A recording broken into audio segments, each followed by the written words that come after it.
Bismillahirrahmanirrahim. Assalamu alaikum, my dear students. How are you all? I hope everyone will be fine. And how was your Eid? Hope it went well. So, my dear students, today I want to talk with you about a very important thing. Look at this picture. Do you know about this? My dear students, this is Masjidul Aqsa, a very sacred place. It is situated in the old city of Jerusalem. आपको पता है इस मस्जिद से दुनिया भर के मुसलमान बहुत मोहब्बत करते हैं. और क्यों मोहब्बत करते हैं?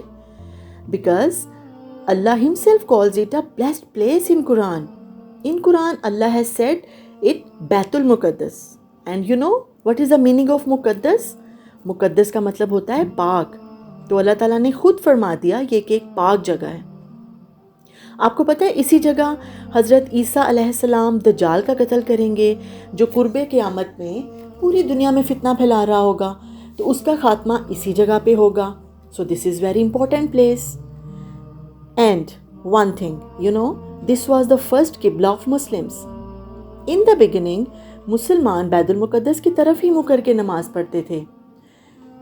17 मंथ्स उन्होंने ऐसे ही नमाज़ पढ़ी.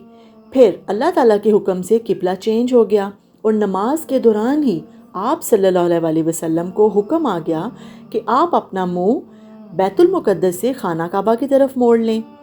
तो आप सल्लल्लाहु अलैहि वसल्लम ने नमाज के दौरान ही अपना मुंह खाना काबा की तरफ कर लिया. तो पहला किबला क्या था? बैतुल मुक़द्दस. So it is very important and this is the second मस्जिद built on earth. And you all know about मिराजुल नबी. आपको पता है ना कि जब अल्लाह ताला ने रातों रात नबी पाक सल्लल्लाहु अलैहि वसल्लम को 7 आसमानों की सैर करवाई थी. And this was the station of journey. हज़रत जिब्राईल अलैहिस्सलाम आप सल्लल्लाहु अलैहि वसल्लम को बैतुल मुक़द्दस लेकर आए थे और वहाँ पे फिर आपने तमाम अंबिया को नमाज पढ़ाई थी, आपने इमामत की थी. So just imagine all the messengers of Allah were gathered here and offering prayer led by Hazrat Muhammad sallallahu alaihi wasallam. Subhanallah, how amazing. And you know, hundreds of Allah's messengers are buried here, hundreds of companions are buried here, and Hazrat Umar also visited in this place. हज़रत सुलेमान अलैहिस्सलाम ने जब इस मस्जिद की तमीर मुकम्मल की तो आपने भी अल्लाह ताला से दुआ की थी कि अल्लाह ताला इस मस्जिद में जो भी नमाज़ पढ़ेगा उसके सब गुनाहों को माफ़ फरमा दीजिएगा और इस मस्जिद में नमाज़ पढ़ने का सवाब भी दुगना मिलता है. So we all should love this मस्जिद. आपको पता है रिसेंटली क्या हुआ है? ड्यूरिंग रमदानुल मुबारक, it was 25th of Ramadan and the Muslims of Palestine were offering their prayers in this masjid. Israeli forces attacked on Masjidul Aqsa. Many people got injured. बहुत से मुसलमान शहीद हो गए and this place was burning. How sad. इसराइलियों ने इस पर जब हमला किया तो सब मुसलमान नमाज़ पढ़ रहे थे वहाँ पे. तो आपको पता है कि वो बहुत से लोग ज़ख्मी हुए. तो सब मुसलमानों को इस चीज़ से बहुत तकलीफ़ हुई.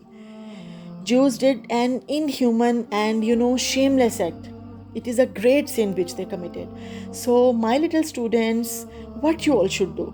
You should pray for this Masjidul Aqsa and for the people there. Aqsa has deep religious significance for all the Muslims around the world. So इसकी हिफाजत भी हमारा फ़र्ज़ है. So what we can do? We all will pray for it. हम अल्लाह ताला से दुआ करेंगे कि अल्लाह ताला इसकी हिफाजत फरमाएं और ज्यूज़ को नेस्तो नाबूद करें. What we can do else? हम उन तमाम चीज़ों का बाइकआउट करेंगे जो कि ज्यूज़ ने बनाई हैं. So we should boycott all the products made by Jews. We will never eat them. Okay? We all should know this. And my dear students, now what will you do? You will do research on this, you will search the history and you will know all about Masjidul Aqsa and you will know about its information. Okay? And inshallah you will do this because it is very important. Inshallah, see you soon. Take care of yourselves everyone. Or Allah Hafiz.